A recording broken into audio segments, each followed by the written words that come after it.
I stood in my new living room, phone pressed to my ear, surrounded by half-unpacked boxes and balloons I'd hung that morning. My mother's voice cut through the line like ice. A housewarming? Emma, we're not driving 2 hours to see a starter apartment. Call us when you've done something we can actually be proud of. The line went dead. I stared at the handwritten invitations scattered across my coffee table, at the catering menu I'd already paid for, at the champagne chilling in my new fridge. Everyone else was coming. Why weren't they? I should have seen it coming. But what happened next changed everything. My name is Emma. I'm 26 years old. I work as a junior architect at a mid-sized firm downtown. It's not glamorous. I'm not designing skyscrapers or winning awards. But it's stable, fulfilling, mine. Growing up, I was always the practical one, the middle child. Not brilliant like my older brother, who became a surgeon. Not charming like my younger sister, who married a guy with family money and a lake house. I was just Emma, the one who got good grades but not perfect ones, the one who worked hard but never made it look effortless, the one whose achievements were always nice, but never quite enough. For 4 years, I saved every spare dollar I could. I lived with roommates in a cramped apartment with thin walls and a leaky shower. I skipped vacations. I brought lunch from home. I wore the same winter coat 3 seasons in a row because I had a dream. I wanted to own something that was mine, a place where I picked the paint colors, where I chose the light fixtures, where no landlord could raise the rent or tell me I couldn't hang pictures on the walls. And I did it. A small 2-bedroom townhouse in a decent neighborhood. Nothing fancy. But every single thing in it, I chose it. I earned it. I wasn't flashy like my sister. I didn't have my brother's 6-figure salary, but I had something they didn't expect. I had grit, and I had proof I could do it on my own. I thought my parents would be proud.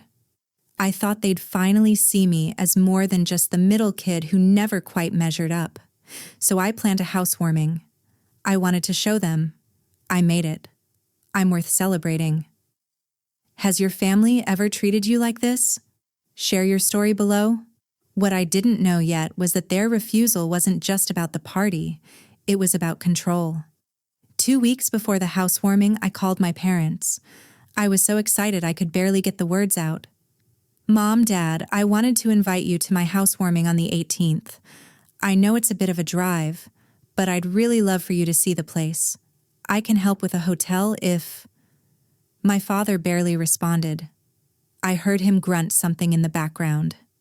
My mother's voice took over, sharp and dismissive.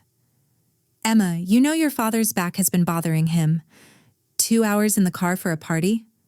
Really? My stomach tightened.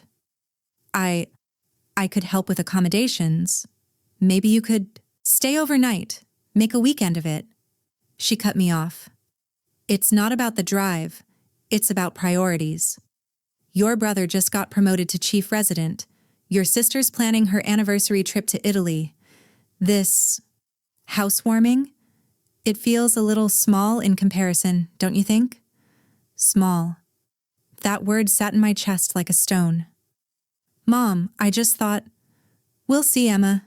I'll let you know. She hung up before I could say goodbye. That night, I checked the family group chat. My parents, my brother, my sister, a few aunts and uncles. My mother had posted, just a reminder, everyone, we won't be attending Emma's event on the 18th. We have prior commitments. No need to feel obligated. My hands went cold. My sister replied immediately with a thumbs-up emoji. My brother didn't respond at all. I stared at my phone until the screen went dark. Then it buzzed. A private text from Aunt Lisa, my dad's sister. Sweetheart, ignore your mother. I'm coming, and I'm bringing your Uncle Rob and the kids. We're so proud of you. I started crying, not from sadness exactly, from whiplash, from the shock of being rejected by the people who were supposed to love me and embraced by the ones I didn't expect. 3 days later, we had a family dinner at my parents' house. I almost didn't go, but I thought maybe, in person, I could change their minds. I was setting the table when my mother announced to the room, loud enough for everyone to hear, "Emma's having a little party at her new place. We told her we can't make it. Honestly, I think she's just trying to show off. It's not even a real house. It's a townhouse."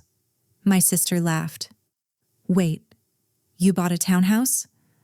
I thought you said it was a house." I felt my face go hot. "It's the same thing." My father waved his hand. "Let's not bore everyone with real estate semantics." The conversation moved on. I stood there, holding a stack of plates, invisible. I left early that night, drove home in silence, sat in my car in my driveway and wondered if I should just cancel the whole thing. But I didn't cancel. I went through with it. I invited coworkers, old college friends, a few neighbors I'd just met, extended family who actually cared. The day before the party, my mother called again. "I just want you to know, your father and I think you're being very immature about this. You're making a spectacle of something that doesn't deserve one." I gripped the phone tighter. "Mom, I worked for 4 years to buy this place. Why can't you just be happy for me?" Her voice was brutal. "Because, Emma, we raised you to aim higher. This is settling." She hung up. I stood in my kitchen shaking, but I didn't cry. Not this time. The housewarming happened the next day, and it was beautiful. More than 30 people showed up. Aunt Lisa brought a gorgeous set of kitchen towels and a card that made me tear up. My coworkers brought wine and flowers. A neighbor couple I'd only met once stopped by with homemade cookies. People filled my living room, laughing and talking. They complimented the paint colors, the layout, the little succulent I'd put on the windowsill. For the first time in years, I felt genuinely celebrated. But my phone wouldn't stop buzzing. My sister posted on Instagram from a spa day. "So grateful for my peaceful Saturday." My brother texted the family chat. "Hope everyone's having a good weekend. At the hospital, as usual. Some of us don't get days off." The subtext was clear. Emma's party wasn't worth mentioning. Later that evening, after most people had left, I was cleaning up when my phone rang. It was my mother. I answered, still hopeful somehow. "So, how was your little gathering?" "It was really special, Mom. I wish you'd been here." There was a pause. Then, "Well, maybe next time you'll have something worth celebrating." My friend Jade, who was helping me pack up leftover food, froze. "Did she really just say that?" she whispered. I nodded, too stunned to speak. A week later, my phone rang again. It was my father. "Emma, we need you to co-sign a loan for your brother. His student debt refinancing fell through." "You have good credit now, right? Since you got the mortgage?" I blinked. You want me to co-sign a loan?" "It's a family matter. He needs help." "You wouldn't come to my housewarming, but now you want me to co-sign a loan?" My mother's voice joined the line. She must have picked up the other extension. "Don't be selfish, Emma. Family helps family. Or does owning a townhouse make you too good for us now?" The manipulation was so clear it almost knocked the breath out of me. I need to think about it." My mother's voice went cold. "You know, we didn't raise you to be this cold." She hung up. I sat in my living room that night, the room I was so proud of, and felt completely empty. I looked at the photos from the housewarming, smiling faces, people who showed up, but all I could think about were the 2 faces that weren't there. Maybe they're right, I thought. Maybe this isn't enough. That night I couldn't sleep. I lay in bed staring at the ceiling and pulled out my phone. I started scrolling through old messages, old emails, and I realized something. This wasn't the first time. When I graduated college with honors, my mother said, "Well, it's a state school, not an Ivy League." When I got my first job, my father said, "Architecture firms don't pay well. You should have gone to law school." When I got promoted last year, my mother asked, "Junior architect? So you're still entry level?" Nothing I did was ever enough. I started taking screenshots, not out of spite, but for clarity. The group chat message telling people not to feel obligated. My mother's text, "This is settling." The loan request, right after refusing to attend. I saved them all in a folder. What my parents didn't know was that I'd been seeing a therapist for the past year. Dr. Patel had been helping me recognize patterns, emotional manipulation, conditional love. Her words echoed in my mind. You don't need their permission to be proud of yourself. I decided right then that I was done shrinking myself to fit their expectations. I wasn't going to co-sign the loan, and if they ever did come to my home, I was going to set boundaries. Real ones. I didn't know it yet, but they were about to give me the perfect opportunity. A few days later, Aunt Lisa called. "I need to tell you something, and you're not going to like it." My chest tightened. "What happened?" "There was a family gathering last weekend. You weren't invited." "Of course I wasn't." "Your mother was talking about you." She said, "Emma's always been the one who needed the most attention. First the college thing, then the job, now this house. It's exhausting." I closed my eyes. I confronted her. Aunt Lisa continued. I said, "She bought a house at 26. Why aren't you proud?" And you know what she said? "What?" "Because she's rubbing it in our faces. We helped your brother and sister with their milestones. Emma refused our help. So why should we celebrate her doing it alone?" The truth hit me like a wave. This wasn't about the house. It was about control. I didn't follow their script, so they were punishing me. "Thank you for telling me," I whispered. "You deserve better, Emma." 2 days later, my mother called again.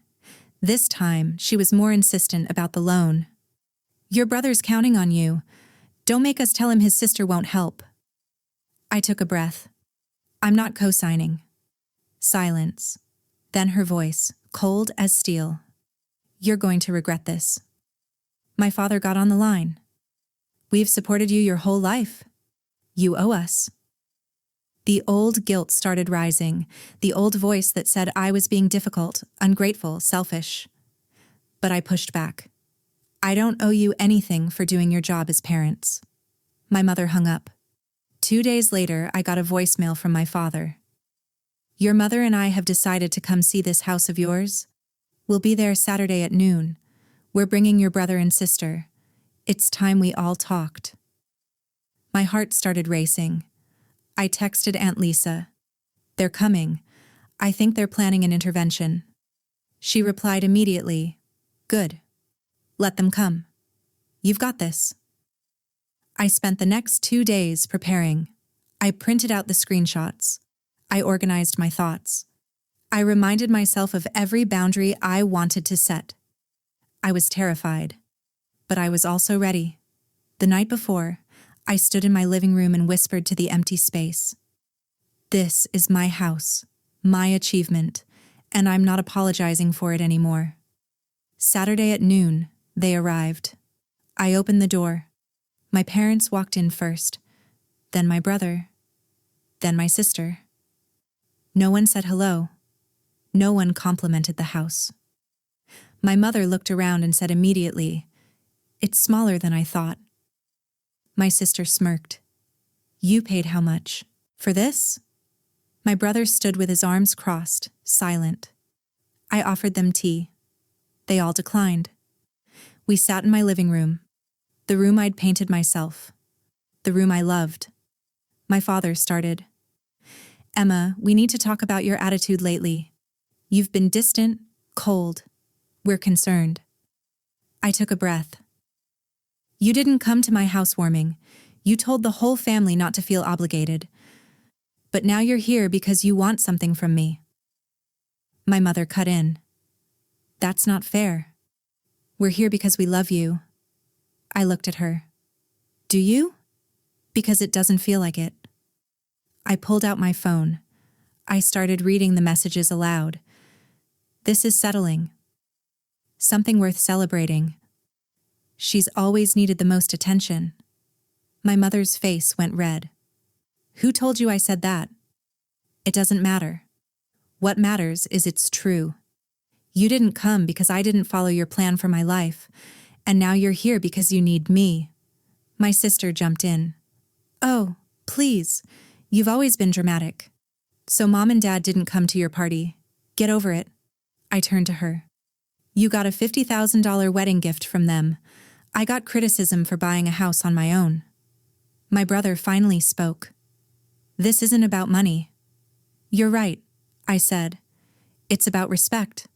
And I've never gotten it from any of you." My father leaned forward. "We've given you everything. We paid for your education. You paid for college. I paid for everything since. And I've never asked you for a dime. But you still treat me like I'm failing." My mother's voice shook with anger. "Because you are. You could have been so much more." My voice cracked, but I held firm. "More than what? Happy? Proud of myself? Independent?" She stood up. "If you don't co-sign for your brother, you're tearing this family apart." I stood too. "No. You tore it apart when you made your love conditional. When you decided my achievements didn't count because I did them my way." My father's face darkened. "You're being incredibly selfish." "Maybe. But I'd rather be selfish than invisible." I walked to the door, opened it. "You're welcome to have a relationship with me, but only if you can respect me. If you can't, then I think it's time you leave." My mother stood, indignant. "You're choosing a house over your family." Tears filled my eyes, but my voice was steady. "No, I'm choosing myself. For the first time." They left in silence. My mother's parting words thrown over her shoulder. "Don't come crying to us when you realize what you've done." I closed the door, locked it, and then I slid down against it, shaking, crying, but also feeling something I hadn't felt in years: free. I didn't hear from my parents for 2 weeks. My brother sent a single text. That was harsh. My sister blocked me on social media, but Aunt Lisa called every few days. "I'm so proud of you." I stopped checking the family group chat. I started having friends over, regularly.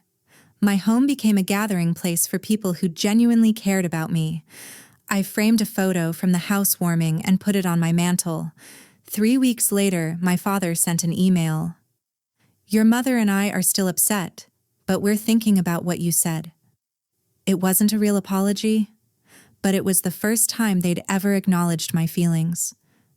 I didn't respond right away. I was learning that I didn't owe them instant forgiveness. I realized, slowly, that my worth was never tied to their approval. The people who showed up to my housewarming, they were my real family. I looked around my home, at the life I built with my own hands, and felt genuinely proud. For years, I thought their silence was a punishment, that if I just achieved enough, did enough, became enough, they'd finally see me. But standing in my own home, surrounded by my own choices, I realized something. I didn't need them to see me. I just needed to see myself. If you've ever had to choose between your family's approval and your own self-respect, I want to hear from you. Where are you watching from? Drop it below. I always check. And if this story meant something to you, hit that subscribe button, because your story deserves to be heard too. I read every single comment. Tell me, have you ever had to set boundaries with family? How did it go? Sometimes the hardest thing we do is stand up to the people who are supposed to love us unconditionally. But I'm learning that real love doesn't come with conditions. Thanks for listening. I'll see you in the next one.